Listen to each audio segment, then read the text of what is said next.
അധികാരത്തിൻ്റെ ഗർവില്ലാതെ, അഹങ്കാരത്തിൻ്റെ ശരീരഭാഷയില്ലാതെ, ആൾക്കൂട്ടത്തിൽ ആരാരും ശ്രദ്ധിക്കപ്പെടാതെ തനിയെ ഒക്കത്ത് ഒരു കുഞ്ഞുമായി അവൾ അങ്ങനെ നിന്നു.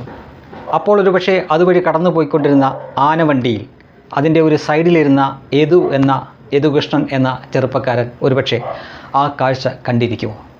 ഞാനെന്താണ് വന്നിരുന്നിട്ട് സാഹിത്യം പറയുന്നു എന്ന് നിങ്ങൾ ചിലർ ചിന്തിച്ചേക്കും. പറഞ്ഞു പോകുന്നതാണ്.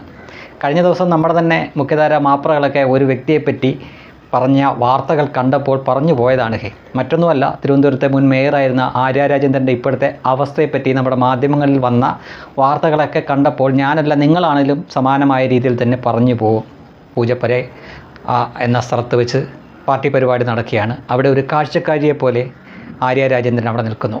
പ്രചരണത്തിനൊന്നും നമ്മൾ കാണുന്നില്ല. പക്ഷേ ഇവിടേക്ക് പോവേണ്ടി വന്നതാണ് എന്ന് തോന്നുന്നു. അധികം പാർട്ടിക്കാരൊന്നും ചുറ്റുമില്ല. ആൾക്കൂട്ടത്തിൽ തനിയെ എന്നൊക്കെ പറയുന്ന പോലെ അക്ഷരാർത്ഥത്തിൽ അങ്ങനെ നിൽക്കുന്ന ഒരു ആര്യ രാജേന്ദ്രനെ കണ്ടു.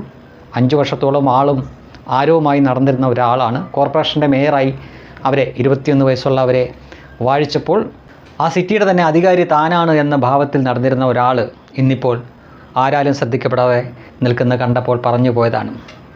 ഒരു നേതാവ് ജനകീയാവുന്നത് എങ്ങനെയാണ്? അധികാരമില്ലാതെ വരുമ്പോഴും ആളുകൾ ആദരവോടെയും സ്നേഹത്തോടെയും കാണുന്നു, സംസാരിക്കുന്നു, ഇടപഴകുന്നു. അതൊക്കെയാണ് ഒരു യഥാർത്ഥ നേതാവിൻ്റെ ക്വാളിറ്റി.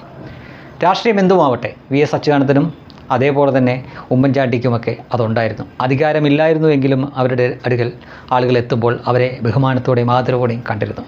എന്നാൽ അധികാരത്തിൽ നിന്ന് പോയി കഴിഞ്ഞപ്പോൾ പാർട്ടി വേദികളിൽ പോലും പാർട്ടി പരിപാടികളിൽ പോലും പങ്കെടുപ്പിക്കാതെ അകറ്റി നിർത്തുന്ന ഒരു ആര്യ രാജേന്ദ്രനെയാണ് ഇവിടെ കാണാൻ സാധിക്കുക. CPM എന്ന പാർട്ടിയിൽ ഇപ്പോഴും ഉൾപാർട്ടി ജനാധിപത്യം ഉണ്ടെന്നാണ് പറയപ്പെടുന്നത്.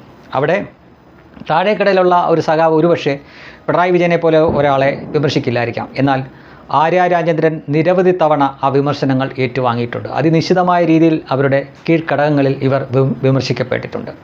എന്നിട്ടും അവരുടെ സ്വഭാവത്തിൻ്റെ രീതികൾ മാറ്റാൻ അവർ തയ്യാറായിരുന്നില്ല. ശരീരഭാഷയിലും ഭാവത്തിലുമൊക്കെ ആ ഒരു അഹംഭാവത്തോടെ നടന്നിരുന്ന വ്യക്തിയായിരുന്നു എന്ന് അവരുടെ കൂടെയുള്ള സഹപ്രവർത്തകർ തന്നെയാണ് സാക്ഷ്യപ്പെടുത്തിയത്.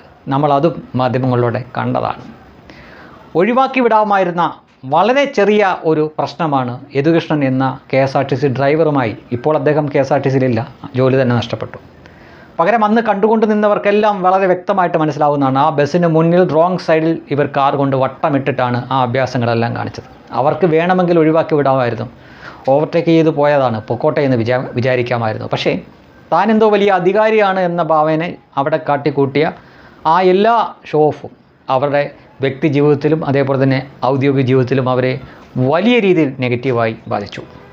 അത് ഇപ്പോഴും ആളുകൾ മറന്നിട്ടില്ല. ഇപ്പോഴും ആളുകൾ അതിനെപ്പറ്റി സംസാരിക്കുന്നു എന്ന് വരുന്നിടത്താണ് ആര്യ രാജേന്ദ്രൻ ഒരു ഭരണാധികാരി എന്ന നിലയിൽ, ഒരു ജനപ്രവർത്തക, ഒരു ജനസേവക എന്ന നിലയിൽ അങ്ങേയറ്റം പരാജയമായിരുന്നു എന്ന് പാർട്ടിക്കാർക്ക് പോലും സമ്മതിക്കേണ്ടി വന്നത്.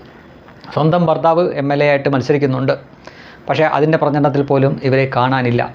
അവർ ജില്ലാ സെക്രട്ടേറിയറ്റ് മെമ്പർ കൂടിയാണ് എന്നോർക്കണം. എന്നിട്ടും പാർട്ടിയുടെ പ്രധാനപ്പെട്ട ഒരു തെരഞ്ഞെടുപ്പ്, അതായത് 3ാമത് ഭരണം കിട്ടുമെന്നൊക്കെ അവർ തന്നെ അവകാശപ്പെട്ടുകൊണ്ടിരിക്കുന്ന ഒരു തെരഞ്ഞെടുപ്പിൽ തിരുവനന്തപുരം പോലെ തലസ്ഥാന നഗരത്തിൻ്റെ ഭരണം 5 വർഷം കൈയാളിയിരുന്ന ആളെ അവർ പ്രചരണത്തിന് പോലും അടുപ്പിക്കുന്നില്ല എന്ന് കാണുമ്പോൾ മറ്റ് പാർട്ടിയിലുള്ള ആളുകളൊക്കെ നേരത്തെ തന്നെ അവരെ മനസ്സിലാക്കുകയും അകറ്റി നിർത്തുകയും ചെയ്തതാണ്. ഇപ്പോൾ സ്വന്തം പാർട്ടിക്കാർ തന്നെ അവരെ ഇങ്ങനെ മാറ്റി നിർത്തുന്നത് കാണുമ്പോൾ ഒക്കത്തിരിക്കുന്ന കുഞ്ഞിനെ നോക്കുമ്പോൾ നമുക്ക് ഒരു പക്ഷേ അവരോട് സഹതാപം തോന്നിയേക്കാം. പക്ഷേ അതിവർ ചോദിച്ചു വാങ്ങിയതാണ്, അല്ലെങ്കിൽ കർമ്മബലം എന്നേ ഇതിനെപ്പറ്റി പറയാനുള്ളൂ. ശരിക്കും പറഞ്ഞു കഴിഞ്ഞാൽ ഒരു രാഷ്ട്രീയ പാർട്ടിയിലെയും ഒരു നേതാവിനും ഇങ്ങനെയൊരു അവസ്ഥ വരാൻ പാടില്ല. അധികാരമില്ലാത്ത സമയത്ത് പോലും ഒരുപക്ഷെ കാണുന്ന ജനങ്ങൾ വളരെ സ്നേഹത്തോടെയും ബഹുമാനത്തോടെയും ആദരവോടെയും കൂടി വന്ന് നമ്മളോട് ഇടപഴകുന്നതാണ്, അല്ലെങ്കിൽ ഒരു നേതാവിനോട് ഇടപഴകുന്നുണ്ടെങ്കിൽ അതായിരിക്കും അയാൾക്ക് ജീവിതത്തിൽ കിട്ടുന്ന ഏറ്റവും വലിയ പുണ്യം. അങ്ങനെ ഇവിടെ ആ പുണ്യത്തിന് അർഹയല്ല എന്ന് ജനങ്ങൾ തന്നെ, അല്ലെങ്കിൽ അവരുടെ പാർട്ടി തന്നെ അവരെ ശരിക്കും മനസ്സിലാക്കി കൊടുത്തിരിക്കുകയാണ് ഇപ്പോൾ.